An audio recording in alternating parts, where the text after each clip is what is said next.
Welcome back to Incremental, the continuous improvement podcast. This is our practice edition where we go through improvements we made throughout the week and tie them back to lean principles. I'm Uriel Eisen of Austere Manufacturing. And I am Devin Bedoni of Lichen Precision.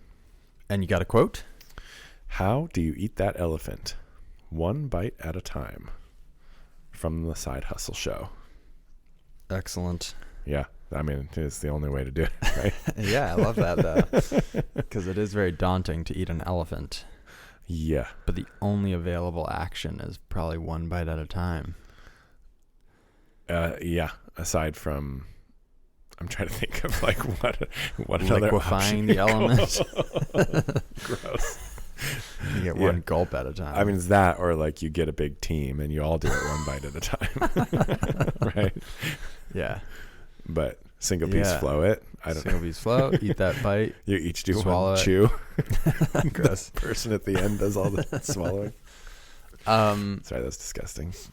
Yeah, but I feel like that's good kind of analogy to improvements. I think one of the goals with this podcast is showing the process, because like when you see those shop tours of some of the places that have been doing this for between 10 and 70 years, it's like looking at an elephant and then it's like, yeah, you should do that. And you're like, okay. Yeah. And the reality is that all of those businesses took a really long time to get there. And so so being daunting is understandable, but unfortunate. Right. And there's so many, my family was just here visiting. I was talking about kind of what the purpose of this podcast was. And I was like, well, it's about showing kind of in process, in part because like there's so many contradictory themes. Yeah. You know, and it's not like, right? Like if you were to sit down and eat an elephant, it is one bite at a time, but you're like, okay, do I start with the skin? I mean, it's going to go bad if I just, right. Like you can't just like start at one end and work your way to the other. Like there is actually a lot of complexity here, and you have to approach it in a methodical manner. And some aspects of it will be contradictory to other aspects of it. Right. And so I think that is sort of also what we're trying to express here. Express/untangle live. Yeah. Because I feel like every time I reread a book or, I don't know, read some article, I'm reminded of aspects of like lean best practices. Mm-hmm. And then you're like, right. And that is directly contradictory at face value to this other lean best practice. Yeah. And that is really hard to wrap your head around. And I think the reality is they all come to bear because life is complicated, basically. Yeah. And if you do that all the time, it's very powerful, I guess. Anyway. Yeah. But one bite at a time. It's the only way to do it. Yeah. I feel like that's been definitely the thing with our whole tooling overhaul. We still have at least 3/4 of an elephant, I think. Interesting. But it sounds like you're you're getting to the point where it's delivering value. Yes, I think so. Which is such a nice tipping point. It is. Because then it's like its own fuel kind of. Yeah. Yeah. Now you're like, okay, this is working. Here's the little spots where we need to eat more elephant. Yeah. Yeah. It is. Yeah. When you start to get value out of it, it's such a big thing. It's been the same with our new Airtable, quote unquote. I don't know what to call it. It's not really an ERP, but I don't know. Job management. Yeah. Job management system. And it's not an ERP because it's not forward looking and driving material purchases. And then it's also not linked into any sort of accounting. Right? Yeah. I think that's a good distinction. Okay. Like because ERPs are enterprise resource planning. Yeah. And I wouldn't necessarily say we're using it for planning. We're using it for management and tracking. And then storage. There's a ton of acronyms that I'm becoming privy to with Arda. On some calls, people are like, oh, have you used any, I forget the acronym now, but it's like manufacturing systems planning softwares. And I'm like, what? Quick Google. Oh, yes. Yeah. We do purchasing sort of through it. I mean, kind of, like in the sense that we, at least at present, track what needs to be ordered and what has been ordered. Oh, cool. And who it's coming from. So it's sort of like ERP adjacent, but it sounds like it's very much dealing with the present moment. Yeah, I would say that's true. Yeah. Which is kind of great because once it's forward looking, you really dive deep into garbage in, garbage out. And so now all your data needs to be like bang on. Right. It's present moment and then tracking. Like a big thing we are going to be, we are tackling and will continue to tackle is, basic thing like document management, right? Like at this point, there's minimum 4 or 5 documents that have to be attached to each job. Okay. Right. You have a purchase order from your customer. You have probably have packing slips and certs from your material vendor. Oftentimes you'll have, and then a packing slip to your customer. Oftentimes you'll have purchase order packing slips to any outside vendors. Right. And all of that stuff sort of needs to be attached in a way that's like very easy to find, very easy to attach. Right. And making that system streamlined is pretty important. And where that comes into play, right, is like if anything does go wrong, you need to be able to go back and find it quickly. And then as we start to get into inspection tracking, that will be. Have you looked at any email integration with that? No. Because I bet it could send a lot of those emails with the click of a button. Which emails? Like, here are all the documents for, like, to your anodizer or to whatever. And it could sort of aggregate that and send it. That'd be cool. I feel like would be nice. Yeah, we're still trying to figure out how to generate the documents in a smooth manner. Yeah. Which I think should be doable, but also might be one of those frustrating Airtable quirks. Like it does some document creation fantastically. Yeah. And then some of it is like, why is this so hard? Yeah. Yeah, we've been bumping up against some of that. With Coda? Yeah. Yeah.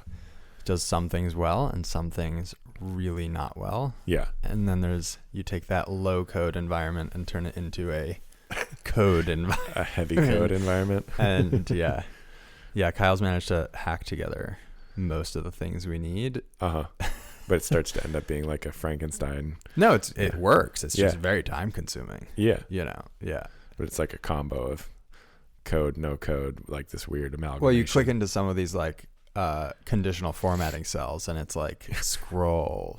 Yeah, it's a lot of stuff. Interesting. Which is cool, but yeah. Jump into some improvements here? Yeah. Alrighty. What you got? I have a bunch of Arda specific features that we added. So a printing queue so that if you're at your computer making cards, but you're not actually printing them out, which obviously violates single piece flow. And that is a separate conversation. But I've just run into the I need to, I'm on the boat or I'm at home and I need to place an order, and we sort of have a rule that you don't place orders without a card. And I'm like, we need a card for this, and then I make the card, and then it was just like vanishing into the ether. Not actually, but like it's in there, captured fully. Right. But you have to go find remember it again. to go find it. Yeah. So instead we added a queue. So instead of saying like complete, you can add it to the queue. And then when you get in, you can just print all of them off. We added color coding that prints to the cards, which is kind of nice because I had been. Wait, how are you printing them with color? We're not yet. That's next. But a few of our customers are. So they wanted color coding. We were talking about using colored paper because that's what I was using. And then it's like, wait a second. How nice would it be if you just had a printer that was set up, and yes, you're paying a little bit more per card, but it just works. So we added that. And that works well. And then I'm trying to see if there's any other, added bulk printing, added, bundle purchasing. So like if you're always going to buy, this is specific to like van build outs, which is, if you're going to buy a water tank and you also need the mounting brackets, you're always going to buy a water tank and mounting brackets. Yeah. And so kind of just enabling that workflow. I was trying to think about whether that's useful for my shop. I haven't really come up with a good system, but I could imagine around maintenance where it's like, we're going to like every now and then you change out all these parts. You could just sort of make a sort of a bulk order. Like air compressor maintenance, like you're going to get like the suite of filters. Exactly. Oh, that's a great example. I just did that and I'm going to do it again in a year. So yeah, that's a great idea. It's been very interesting trying to stick to like lean best practices while implementing some of that stuff because we are not selling to lean companies.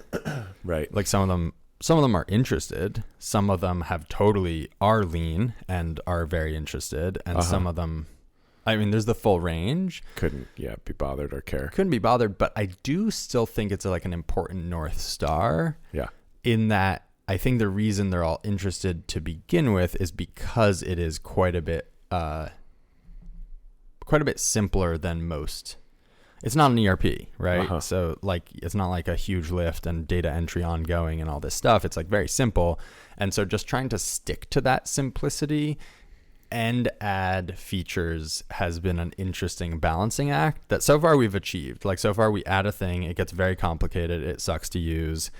And then we're just like, munch on it and simplify. But can I ask you a question? In the weeds question, please. So let's say you have like your water tank bracket scenario. I'm assuming that's not something they keep on hand, right? So how does that work in a Kanban triggering system? Like, because they're not going to pull it and then get the card. Yeah.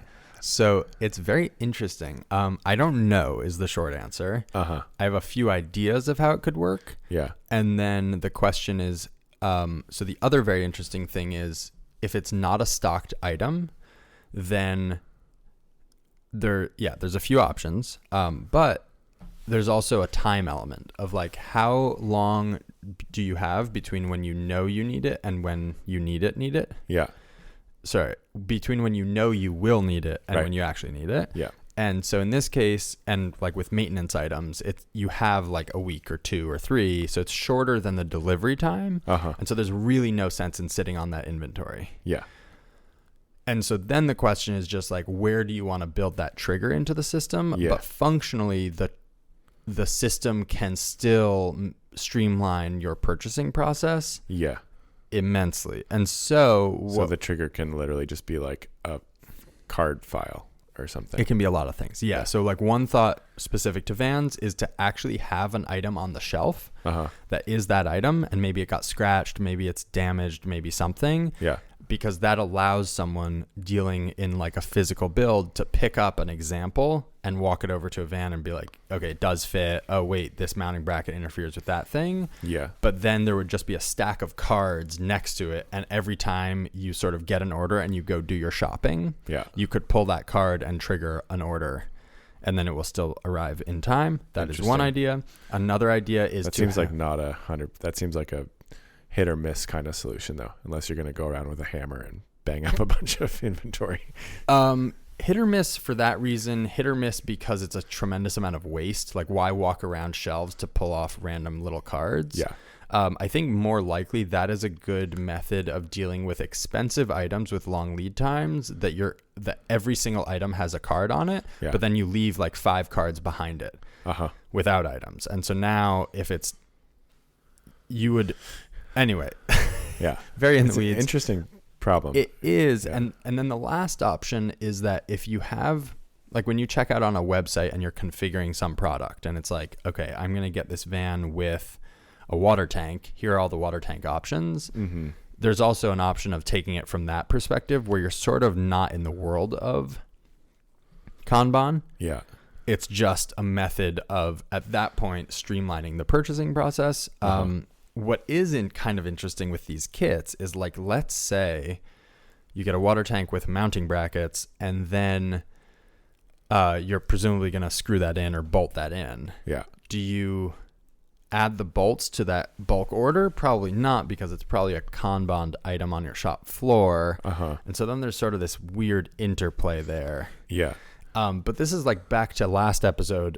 My suspicion is that a lot of these groups, once they see how smoothly Kanban can work, that they're going to realize that the cost of variety, I mean, which is funny because part of the point of Toyota is to offer a tremendous amount of option, like tons of options to people. Configurability. Yeah. But I do think that there's going to be some interplay where they just realize like consistency is really critical from your suppliers. Yeah. And like stability on that front is going to be a huge value to them. Yeah. I would problem solving here just because it's fun. Yeah, please. I mean, it seems like a very simple solution would just be to have like a playing card notebook. Yeah. And you have like a page for all of your water and you just like scan the one you want. That was sort of our first concept. I worry that people will feel like it's stupid. Even though I don't think it is, for the same reason we discussed last episode about having a whiteboard, is anyone can walk up to that whiteboard and see all the stuff. Yeah. You don't have to like dig into a file and sort by enough filters to get just the list of heaters. Right. It's like, oh yeah, heaters? Yeah, here are the ones we have. So that's what I would do. Yeah, I think, yeah. Anyway, we'll see what, and I think different people are going to treat it differently. Yeah. But it seems like a cool way to deal with the like trigger. Right. Like your trigger is somebody ordered it. And then the question is just like, how do you find the information that you need to actually place the order? Yeah. But that doesn't feel, I mean, probably yes. And I suspect that will be very useful. I also think it will be very useful to have a complete workflow that during the configuration process, you can just be entering it into a big form that's like, okay, now you're going to assign a heater. Yeah. And that heater, you're actually assigning a heater package. So it's the heater, it's the duct you need to order, it's the brackets to mount it, it's all the things. Yeah. And then when you hit add to cart, it's going to take all of that stuff from your essentially bill of materials and it's going to add it to your cart, which is going to sort it out by vendor automatically. So there's no sense really in flipping through a notebook, a binder to like... Yeah. That said, I think there is a point of that binder, which would be kind of like, I mean, I guess it might be useful for customers to look through. It might be useful for people in the shop to walk in and like leaf through it and scan the card so that they can pull up the info and edit it or add something to the notes. Oh, yeah. Like it could be a nice access point. Yeah, I could see that. I don't know. Yeah, I'm excited to figure out these edge cases because like... Right. Straight up, like you want to maintain inventory on this shelf of this item, like we can knock that out of the park. Yeah. But all the other stuff is going to be interesting. Yeah. The where triggers go question is just a generally interesting question for me. Yeah. Like it's such a slam dunk, simple thing with like screws, right? You're like, we go through screws. And they're cheap. But like we've come across this a little bit. We haven't figured out how we're going to handle it. With our tooling where it's like, okay, this is a $250 carbide reamer. I don't really need to, and I don't really want to. We don't use it very often. Right. If we break it, we're going to just order another one. But in classic Kanban form, if we pull it from the drawer, it's now below the minimum. It goes into the reorder. So what do we do for this tool that's in use? Right. But then if it does break, there's no like automatic trigger that says, okay, somebody has to go get the thing and put it in the now it needs to be ordered. And so I have a dumb answer to that, which is don't let the perfect be the enemy of the good. Yeah. Which is what we're doing in our paint department is I literally just have a card next to each bottle of paint. There is no automatic trigger. It's more like, oh, I picked up that seems light and I know we use this color a lot. This is all in my head, obviously imperfect. Yeah. So much better than having no card. Yeah. And then having to remember to reorder it, remember where to go on their website to add it to my cart. So like in the reamer case, you could have a Kanban in the bin that has a minimum of 0 and a reorder of 1. Right. Which we do. And then at some point you're using that reamer and it breaks and you're like, oh God, you go back to the drawer and you pull it out and drop it in the bin. And now it's just a seamless, like the info is tracked. Are you heavily reliant on people being good? Yes. Yeah. Is it way better than the alternative where it's like, unless you actually go and order it that second, there's a good chance it's going to get dropped. Also then you go over to your computer to order, and you're like, well, while I'm placing this order, what else do we need from these people? It's also maybe a scale question. Like if I was to think about the $250 reamer as a single use, as a single case, if that broke mid job, it's probably going to cost me more than that $250 additional sitting in the drawer. So maybe I just need to buck up and say we do have a minimum of 2 for everything, or a minimum of 1 rather. Right. And we keep 2 on hand. It's just that doing that all at once across our entire tool library is painful. Painful for the wallet. But over the next 10 years, it probably will save more money than it costs. That's an interesting question. I think there's another class of item, which is if you, let's say you get a job in the system for that requires that $250 reamer, and then you're going to start machining it a week and a half later. Yeah. You have the time to get that item in stock. Right. And it's interesting because once it's in stock and you use it, you don't then throw it in the trash. Yeah. Then it has a place to live. And so now the minimum is 0, but you need to make sure that if you go shopping for it when you get the job in the system, that triggers the order, right? Yeah. Because it's like, now I need it. And that's the challenge of having forward-looking...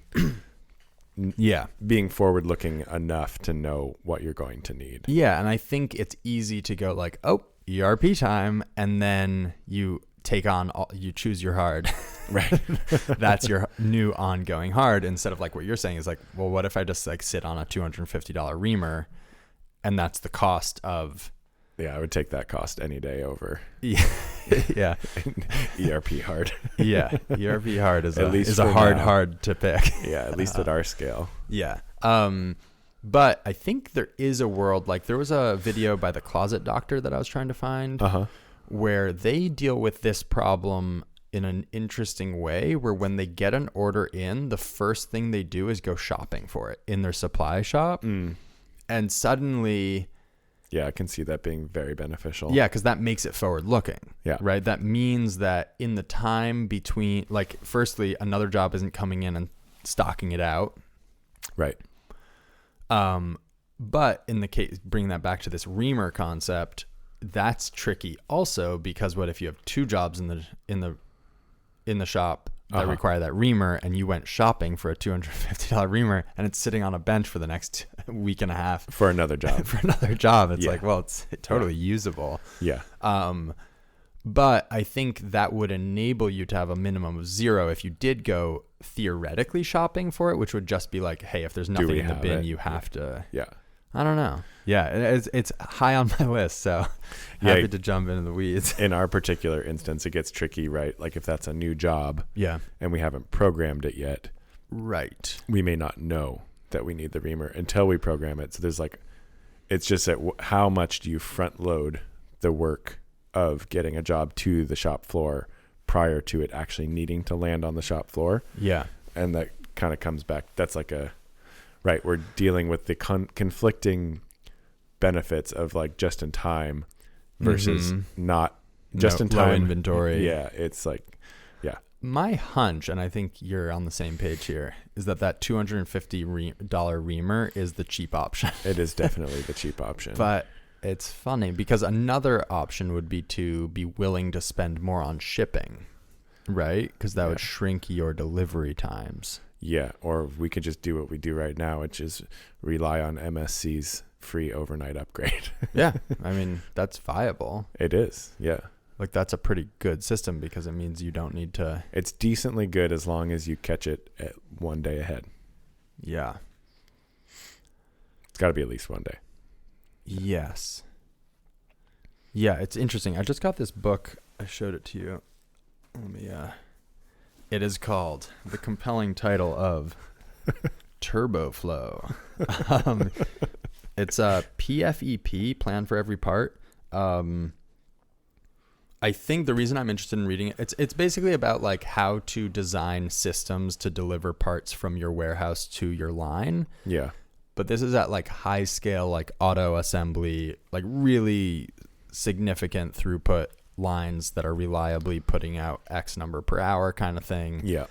But I think the reason I'm excited to read it is I think it's going to shine quite a bit of light on the analysis side for like, when is your signal? When do you know the thing?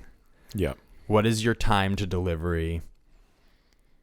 And how do you break out that data? And I think it's going to be very useful for this exact question. Yeah. We've had an interesting one. So one of the reasons we built Arda to begin with for internal use before we were like, oh, let's spin this up, was actually to change all of our Kanbans, right. To reduce the number they call for and increase the number of cards in the shop. Right. Like this all started just so you didn't have to handwrite Kanbans, right? That's exactly right. Yeah. Yes. And so we were actually revisiting this yesterday because we've had a lot of stockouts because demand is up. And what we're realizing, again, for the second time, but I think we're actually in a position to implement this, is that talk about contradictions, reducing the amount we produce per item, per card, is going to increase the availability across the board because we can, like, if you think about an unpopular color, yeah, and then it just happens to trigger today. Yeah. We're going to paint that unpopular color where the last one we paint today is probably going to ship in like 2 months. Yeah. Meanwhile, there is also stuff that needs to ship today. A whole queue of popular colors that didn't get painted. Yeah, and so then tomorrow we have a stock out on a popular item because we painted too many of the unpopular item. Yeah. And so we're essentially trading the cost of like setup time in the paint department. So what we're realizing is and I think we've had this realization before, we're re-realizing it and we're in a position to actually make the change, which is we're going to, I think, produce in batches of 8 instead of 32, and then just have a lot of cards. And then every day we're going to pick colors, but it's going to be a very wide mix of parts that get painted that color. Uh-huh. So it's going to be like, 3 racks of 8 of our pin ladder lock and only 2 racks of 8 of whatever, our 3/4 body, and then 1 rack of 8 of the cam. And will there just be more rack. cards in circulation for the popular colors? Yeah, I think overall there will be, I'm guessing it will actually allow us to drop our inventory pretty significantly because we're not going to have the problem of demand, sort of like of Kanban in the system for stuff that really doesn't need to ship anytime soon. Yeah.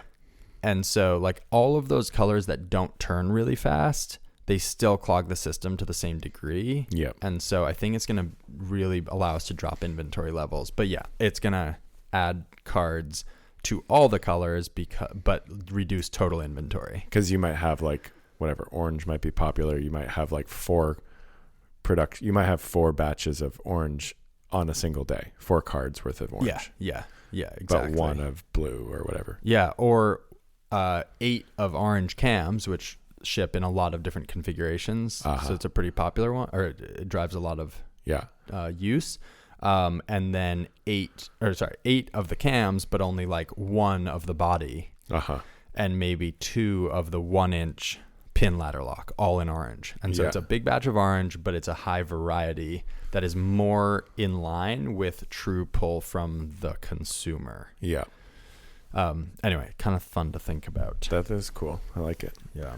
Nice. Anyway, sorry. I feel like we're off deep in the weeds. Kanban tangent. Yeah. Let's see here. I'll go through a few. So I think I mentioned this last episode, but we propagated our new job work order slips to the shop floor that tie back to the new Airtable base. That was kind of the trigger point, was being like, when are we actually going to launch this to the shop floor in a way that like the information will be accessible to everybody? Gotcha. Aside from just going and hunting, which is not effective. Right.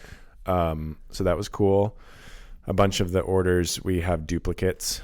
So like they had already been propagated to the shop floor on the old system. Okay. So we did we have both work order slips traveling with them right now, so that you can go to either.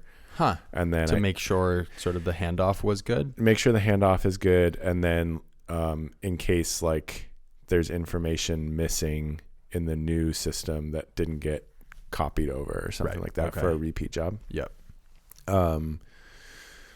Did a whole host of changes in the actual Airtable base to add functionality. Basically, my friend built it out. It was kind of like a skeleton of like, here's your basic things of what, your basic structure. And then I was like, okay, actually in this one, we need this field. We need this field. We need this attachment field. We need this little whatever math thing to calculate how much stock we're actually going to use. Interesting. So it was basically like actually fleshing it out to be functional.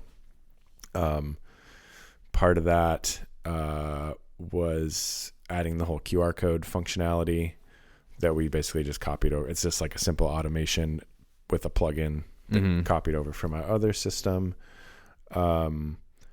We also added QR generation to our SOP knowledge base table. Oh, cool. Yeah, which we haven't started to use yet, but now it's there, and there's a sticker printout ready. So if anybody decides, hey, I want to stick a sticker here that you can scan back to, it will be that is going to be living the dream. Zero friction. Yeah. Excellent. That kind of was a big eye opener to realize like there's still like the search functionality in Airtable is decent.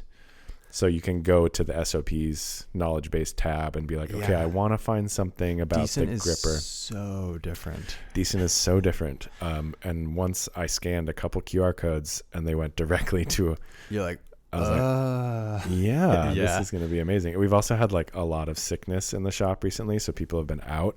So I was people are down with the sickness. Yeah, I was doing some laser marking the other day. Okay. And I was like, okay, where's the little slip of paper? I was like, if we had a QR code right here that scanned, they were like one that was like aluminum, one that was stainless steel. Right. And it scanned back to just a text that says all the settings, would be very, very cool. Yeah. And the other super cool thing about it is there's that workflow of you're sort of not new to it, but like not your typical thing. Yeah. And then there's the flip side, which is on the data capture side. It's also so much lower effort where like someone just realized something new and they're like, oh, I should remember this for next time. It's like scan the QR code, type it in, you're done. It's not like, oh, where was that in Airtable? Yep. What did I call the thing to search for it? Yeah, exactly. Yeah. What else? Got an iPad for use at our tool station. Awesome. So you can, and we had a conversation about this, like the whole like mobile device versus desktop and scanner. Right. I'm still not sure exactly where each makes sense. Yeah, I was going to say place for each, I think. There is a place for each. I'm leaning towards mobile devices maybe making a lot of sense in more places than I would have thought. Like basically I think the only time you need a desktop or laptop is when you're going to be like regularly entering information. I would agree with that. I wonder if there's a way to make a keyboard station so you'd walk over with your iPad. You wouldn't want it to be Bluetooth because then it would be paired like specifically. Sure, yeah. But I wonder if that would be kind of cool. So you could scan something, walk over, like plug in the main benefit I think honestly is screen size. Oh, interesting. I was thinking keyboard because for me, I like the keyboard. Yeah, keyboard is nice.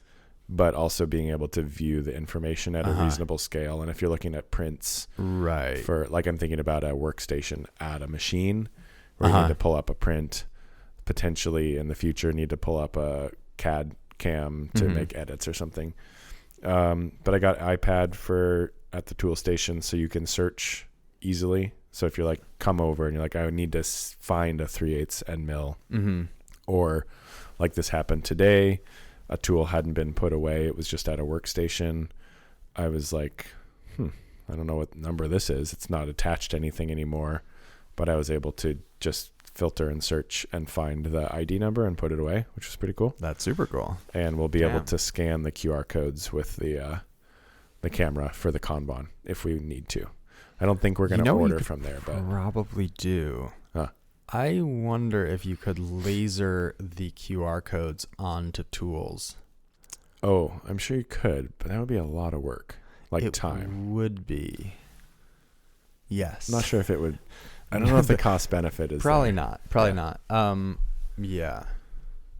Yeah, you're probably right. Yeah.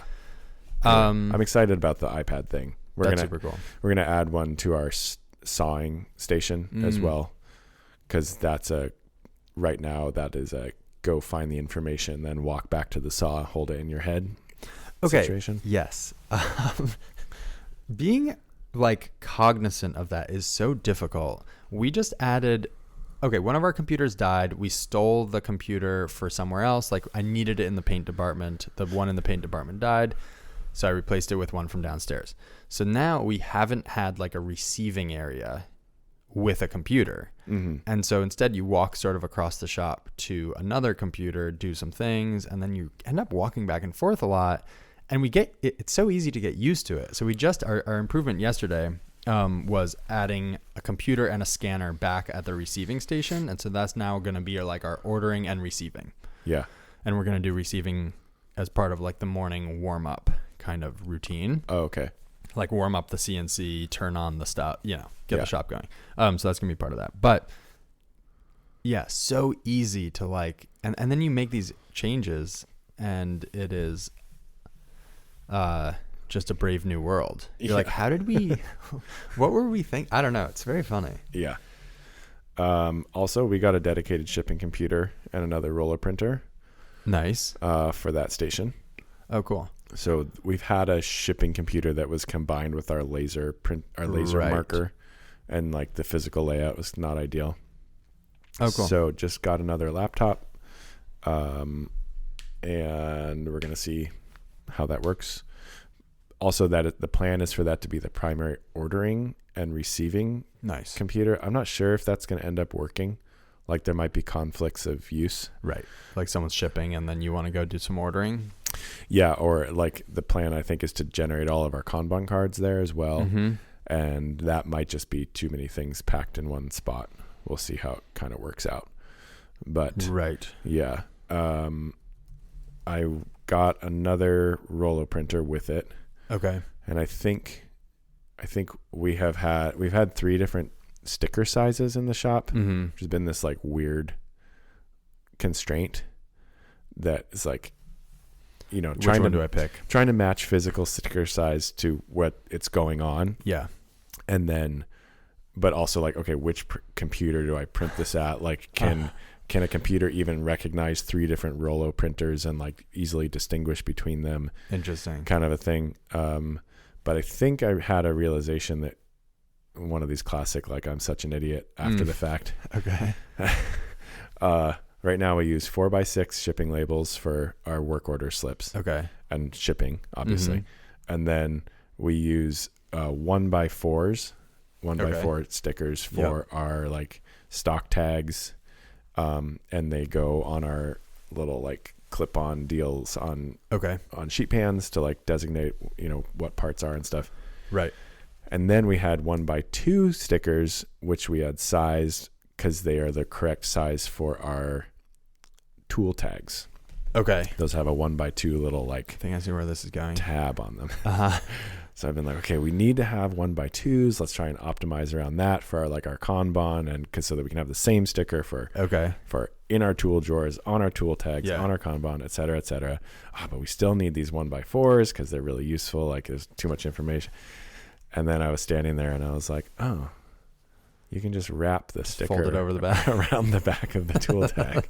Very nice. So I think we're going to get rid of the 1x2s. Oh, cool. And just have 1x4s. So we can just have 2 printers at each station where you need to print multiple things. Yeah. That makes a lot of sense. Yeah. Very cool. Yeah. These are really small things, and I bring them up because small things compound. Yeah. And also just like giving yourself the time during work to fix problems that you come across instead of like, I don't know. So for a while now, I have been, we did a rebrand a while ago, and there's still been a few places where the old logo is like built into the, what's it called? Into the signature. Yeah. Or like, I actually just found one again today, which is on our shipping labels. It still shows the old logo. So I've been tracking more of those down, and just taking the time to replace them. we've been a big bold. This is an experiment. 2-bin system instead of.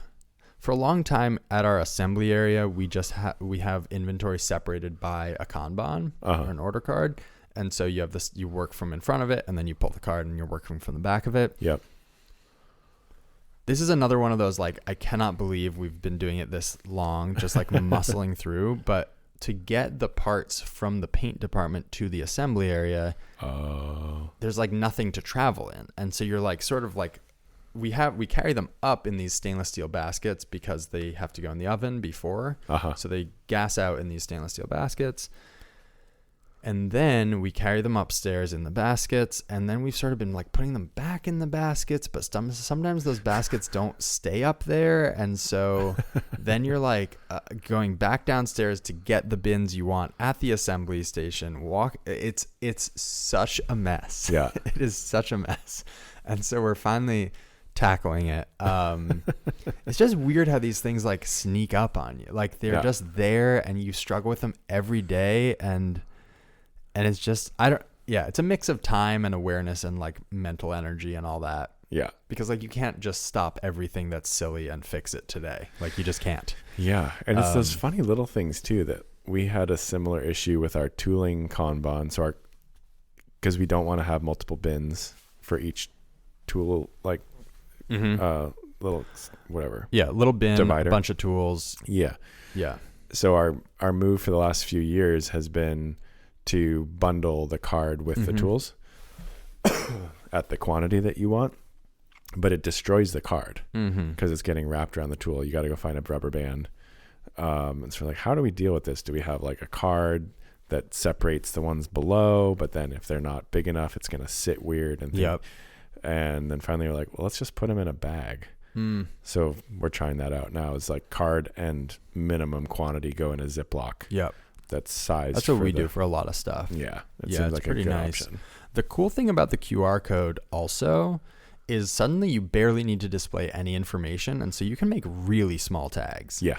Yeah. They're tiny. Yeah. Which is kind of ideal. Yeah. Like before it was like, oh, I try to stick the vendor number on, like, you know, the part number for the vendor and whatever. Yeah. We also, this is a tiny little thing, but it's just not, it turns out, is labeling bins. We have so many unlabeled bins, and so every time you go find something or you're looking at it and there's a moment of like non-clarity and you go like, is it in here? Is it a different bin? Is what goes in this bin? Like you go to replenish a part that's stocked out and it's not labeled, and so suddenly you're like, you can't just where does match this to go? the part. Yeah. Even better than a label is definitely a visual control. Right. So that's something we've started talking about now that we have a 2-bin system. We're eliminating labels actually from those bins so that can just be a circulating standard bin. And then we want to mount a visual control example of the part to the front of the shelf where that part goes. Oh, that makes sense. So then when it's empty, which it shouldn't ever be, but right. You know, but as we lower that water level, rocks do poke out. And it's nice to move through them smoothly. Nice. Our sweet Amazon deal on a barcode scanner was a dud. Damn. It worked great. And then it stopped working. So I ordered a bunch of used Honeywell, like standard scanners. Okay. Yep. That was decent. I think 2 out of 4 were good. Okay. I think we might get 4 out of 4. We'll see. One of them's not turning on. One of them has a bad USB connector, but they're like $25 a pop. So it's kind of. So if 2 out of 4 work, they're now $50 a pop instead of like 120. Yeah, or I think they're even more than that new. So we're definitely pretty ahead. good. Yeah. And that's going to be pretty key to this whole system functioning. Yep. Yeah. That was the last thing I have for this week. Very cool. Yeah, I know I've missed some, but you know, this is a good sampling, hopefully. Yeah. Thanks all for listening. As always, please check out our Patreon if you haven't. The link is in the description. In the subscription. If you get value out of this, if you enjoy the podcast, the biggest compliment would be telling a friend about it. Yeah. Spread the word, get more people in here. You can find me at austere_manufacturing on Instagram and austeremfg.com on the internet, and arda.cards also on the internet for the Kanban ordering system. Yeah. You can find me at likenprecision.com on the internet, lichen_MFG on Instagram, and the pod at incremental CI on Instagram. And we will talk to you very soon.